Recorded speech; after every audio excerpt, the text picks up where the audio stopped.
Hi, I'm Emma from Honeybuns Bakery here in Dorset, and welcome to another one of our lockdown baking sessions. They're designed to help you create really simple recipes from scratch and or using some of our lovely cakes that you can get online.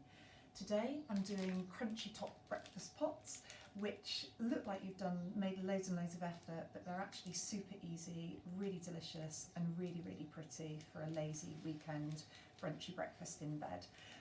You can use the Oaty Coconut Bars that we sell online, which are certified with the Vegan Society, so entirely vegan, dairy free, and like everything else that we do at Honeybuns, everything is gluten free. We do some vegan, some not vegan products, but everything is gluten free across the range. So starting with the raspberry pesto that we're going to make today, which forms one of the components of the breakfast pot. As the name would suggest, it's similar to pesto because we've got the base ingredient of pine nuts that we're going to use, and it's 25 grams of pine nuts that we're going to pop into food processor. Now these are, I didn't realise until coming back to this recipe that you can get the pre-toasted ones. These happen to be from Sainsbury's, but I'm sure that you can get them in other supermarkets as well. If you can't find the pre-toasted, and it is worth seeking them out because you get a really gorgeous roasty toasty flavour coming through, you can do it yourself. Preheat an oven to 180, 200 degrees C and roast them for, just spread out on a baking tray for 4 to 5 minutes. But do check that they don't burn, otherwise you'll get a bitter taste. And then 125 grams of raspberries. Strawberries would work just as well. They look really vibrant and they marry well with the other ingredient we're going to use, which is fresh mint. Raspberries and strawberries both partner that really well. I've used fresh raspberries and I've made up the weight with some frozen because I didn't have enough fresh.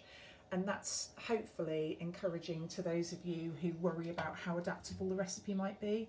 It's super forgiving, so don't worry about using frozen, fresh or both. We're lucky enough to have fresh mint growing outside the front door. It does grow like a weed, so I massively recommend this as a starter herb if you've not grown any of your own before. You can pop it on a windowsill. Ours just grows in amongst other flowers and plants. It takes over, it's a bit of a thug, to be honest. I just remove any woody stems that might be a little bit indigestible, and you saw how many I used there, roughly a dozen fresh leaves. And then we're going to whiz it up. It's only going to take 30 seconds or so.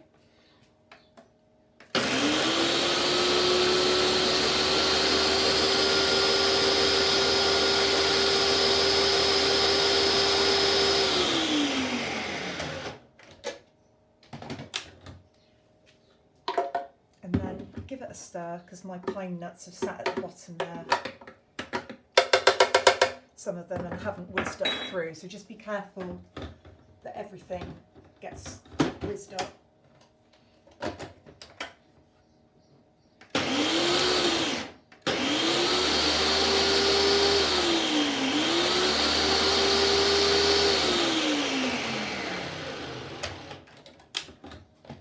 Then you can see you've got a gorgeous vibrant mix, which is your raspberry pesto, ready to be decanted and used in your brekkie pot.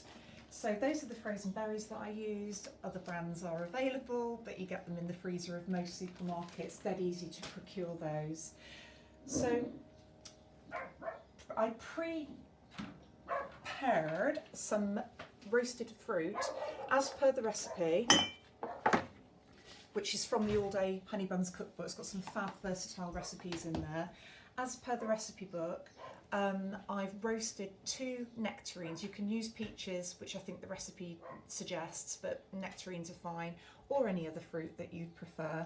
I drizzled those with a vegan-friendly sweetener, so don't use honey if you're cooking for vegans, obviously. This was maple syrup, but you can use date syrup, anything like that. Drizzle that over, pop them in your preheated oven, which you may have had on already to put your pine nuts in, at 200 degrees Celsius. That's going to take 15 to 20 minutes. Just keep an eye on it after 15. You want some caramelisation of the fruit, so it goes really gorgeous and sticky, and it's just starting to turn golden. You don't want it to catch and burn.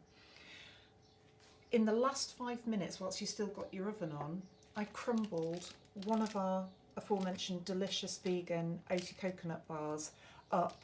You can see, I didn't take, massive scientific care over it, just crumbled it up and popped that in the same tray for the last 5 minutes. And that has gone superbly crunchy, just what you want. It's a granola, vegan friendly topping with a gorgeous coconut flavour to it.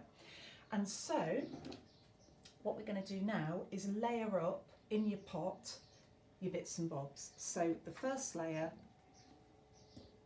is going to be the nectarines.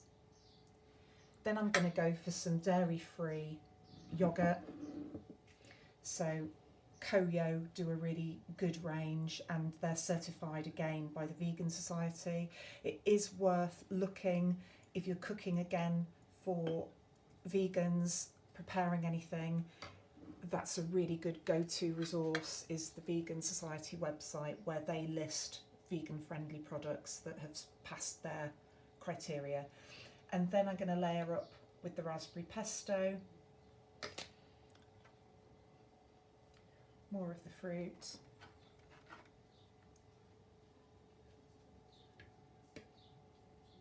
more of your yoghurt.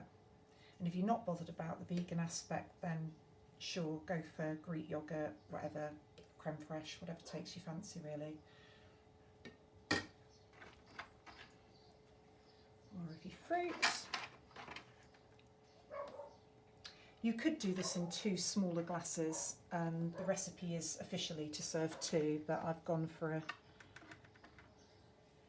rather massive jar for 1, or you could share it, of course.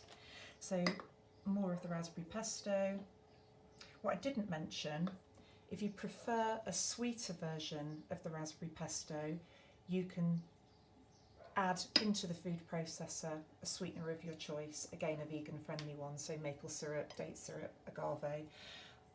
I actually prefer the tartness of the raspberry as it is, so I didn't bother. And there you go. So I'm going to finish off with the caramelised crunchy granola topping. It's welded itself to the bottom of the baking tin, but that's easily sort outable. You just scrunch it up with a knife or what have you. A little bit more of the pesto. Nab that mint leaf. And that's ready to impress someone for a brunchy breakfast in bed.